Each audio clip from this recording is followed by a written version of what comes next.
Afternoon YTPC, I hope you're all doing well and you're having a good day. It's a bit warmer outside. Well, I've just come back and getting cleaned up because I've fallen, I've slipped and I've gone flat on my backside and I've jarred my back and I'm hurting. I'm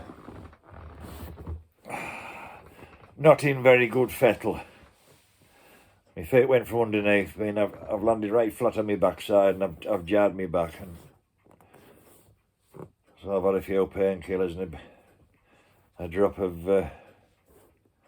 Oromorph to try and take the edge off a bit. Housekeeping today, I'm smoking Coates American mixture in my Peterson's 314 pipe. Nice little pipe. And it's a very good smoke. It's Coates American mixture, and it's a blend that was created based on the cigarillos of the same name that are big sellers in Canada and Australia. STG decided to launch a pipe tobacco inspired by the cigars and introduce them in Canada, and maybe also in Australia as well. A fair proportion of Black Cavendish, Burleys, and completed by a touch of Virginia's. This tobacco has a unique aroma reminiscent of liquor. So that's the description of the tobacco. It's a Scandinavian tobacco group.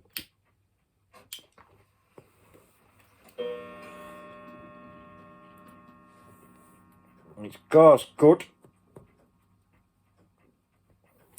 It is a rather good smoke. Oh dear me, excuse me. I've had quite a few new subscribers here. I'll just give you a shout out to them. We've got Maple Leaf Briar. We've got Richard Batchelor, Mushroom Leg, I think we know these anyway. Then we've got a James Horton, a James Evans, an Andrew Douglas, a Chris Nolan 1, a Nathan Solseth, and a Paul Garuccio, I think that's how you pronounce it. And he's well into his gaming and what have you. So I'll leave links in descriptions, and then you can look them up if you want to.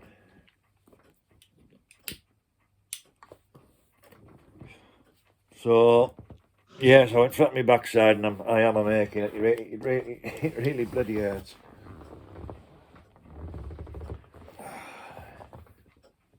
Well, I got a bit of a YABO.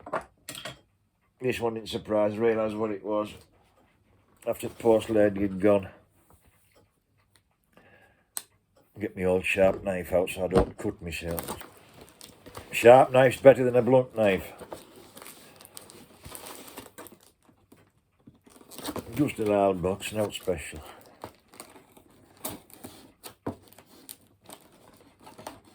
I didn't have one, and I was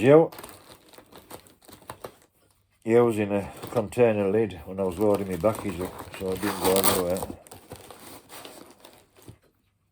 And I got it, I ordered it last week, I think.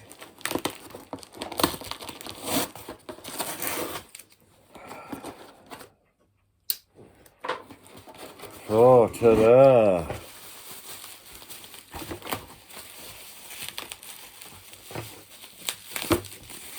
It's a loud leather tray to put, so when I'm loading my pipe up, I'm not spilling backy all over the floor. I've seen them, it's a local company. Always buy local, keep these companies going. Ah, gummy, it is well wrapped up. There you go.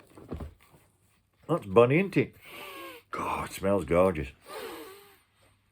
Don't you just love the smell of the fresh leather? So, alright, so I don't spill backy all over the floor. Very, very well made. By gummy, look at the thickness of that leather. I wish we had smelly vision. And you can get them engraved as well. I nearly did, but it was more money. And I haven't got money to throw away like that, so... And I got it from a company called Brunswick Leather. And they're based in Selby. I'll show you that and then I'll give them a shout out. Brunt, can you say that there? Leave that there for you. And I think it was about 26 quid, somewhere around there. But my gum, I'll tell you what, the quality of that leather, absolutely bang on. And at least I won't be, when I'm loading my pipe, I'm not spilling tobacco all over me lap and what have you. And it's a bit more stable than a light... I was using an ice cream tub lid. That's what I was using. But that's going to be a lot better, isn't it? So that was that. Aye, so... Brunswick Leather. Very pleased with that. Good quality. Always shop local. If you can, keep these companies going, they need it, especially this day and age. Never mind these big boys. At least if you're buying from a company like that, you know it's well done. It's not just thrown together in a factory with no love, you know, no love towards it when it's being made. So I thought I'd give you a quick story about my mate's been saying, are you going to bring this story up? Tony, if you're listening, you will be. Many years ago, I used to help out on local grouse estate on the grouse moors. And my mate Tony was the gamekeeper up there, along with a bloke called Bob. Bob was the head keeper and Tony was the underkeeper. And we got on like house on fire, all of us together, like, and we used to do what they call heather burn. It's like controlled burning of the heather up on the moors. Some of you, if you're over at UK, you'll see all these moor fires and like smoke coming off, and it's taking off the old heather, and then it's allowing the new growth to come through. And it's a controlled burn, and then we light it, and then we have these big long poles with like big lumps of rubber on the end to control the fire as you're going down. Anyway, there was this day, it's a lot of years ago now, but it was actually this Zippo lighter, which is going to come up with. And I had that Zippo when I was in the army, that's how old it is. And so anyway, we did a couple of burns in the morning. And Bob says, well, just have a quick burn before dinner. He said, I'll go and get the light, like the burner, had like a paraffin burner to light it. And I says, oh, because it was that dry. I says, this'll do it, Bob, like, we'll soon have it going with that. And he didn't think it would, and he went to go and get the burner anyway, flipped her up and lit. And it was just going to be a small burn. It was about 11:15 in the morning, somewhere on there when I lit it. And anyway, it was going grand. Really was, and we're controlling it going away down with beaters, so it doesn't spread. So we had nice straight lines. It's like if you look at the grouse mower from above, like from an aerial shot, it looks like a patchwork quilt where it's all been burnt off, and that's where it's been burnt. And it was going grand. And I thought, I'll soon have this put out.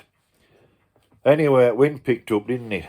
There was three of us. There was me. Sorry, I missed one out. There was myself, Bob, Tony, and a lad called David with us. And anyway, wind picked up some more. And anyway, this fire was raging. We're thinking, hey, this is getting serious, this. And we bait, went to get another baiting stick because we'd burnt one rubber out on what, and it was getting serious. And then the fire split on mower like that. One went that way, the other went this way, and it had two heads on it, and it was just going like the clappers was this fire. And we're going, and when it got to the end, it was way past dinner time, right into afternoon. we couldn't do any more. And it was just, we couldn't control the blooming thing. We made phone calls. And then at the finish, Tony, he shot down, because we didn't have mobile phones up there. In fact, I don't think we had mobile phones back then, or if we did, they were very rare. You had to be rich to own one. But anyway, Tony shot home, and he had to dial 999 to go and get some help out. Anyway, some more local gamekeepers turned up. You know, they came up to help us try and control this fire. And now, you know, when you've had nothing to eat and you've got nothing to drink and everything inside you is absolutely drained, but you know you've got to keep going, you're shaking because you're dehydrated. And it was horrible. It really was horrible. And you're looking up as these fires and they're taking off, just splitting off left, right and centre. And it turned out fire brigade came, local brigade came, then another one. I think there was 3 fire engines. There was a control vehicle. There was another vehicle, I think. Then I think an ambulance had to turn up in case there was any casualties. What a blooming going on it was. And I think it took out, I asked Tony this, I thought it was a hell of a lot more, how many acres it took out, but he said it in total, he said it looked more because the distance it had travelled. But it had travelled a good few miles, and I think it was 50 odd acres it took out. But it was, you know, it was the distance we were covering. It was a good few miles. I can't remember how many miles. Tony might even leave in the comments how many actually miles it was from where we lit it to where we put it out. But fire brigade turned up, and there was this fire officer jumped on Tony's quad bike, and he says to me, he says, "Right," he says, "you go up there and put that out." I could hardly stand. My legs had gone. I was hanging on to what was left of this baiting. Well, it didn't even have a rubber flap on the end to put the fire out. Would burn them all out. I was just hanging on to this stick to keep myself upright. And he says, "You go up there and put that out." And I says to him, "Now listen, mate," I says, "you can bugger off." I says, "It was me who lit it at about 11:15 this morning." And, but by God, what a day that was.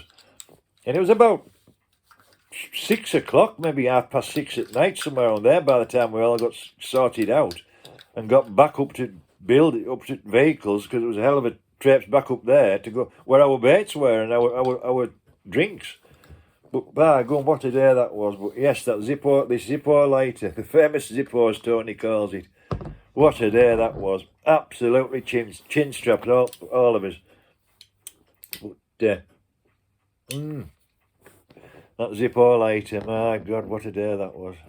Yeah, link burning, we used to do it all the time. I used to love it. It was, you know, you're up on top of the world, and you can see for absolutely miles. And but yes, it was good fun, good old days. So yes, that was me Zippo lighter. Yeah, Tony always asks if you still got that Zippo, the famous Zippo lighter. Well, I think that's all. I don't think I'm going to do anything else today apart from put my feet up because, as I say, I have jarred myself and I know what's coming. As day goes on, I'm going to get worse and worse and worse, and this is what happens. And I just got to put up with it. But I've said this place, it needs draining to various people in authority. And or something, grab rails or something to get hold of. But it's like talking to a wall sometimes, but never mind. Right, everyone, take care. I don't think there's anything else to report. No, I don't think there is. Right, guys, I'll see you later. Ta-da now.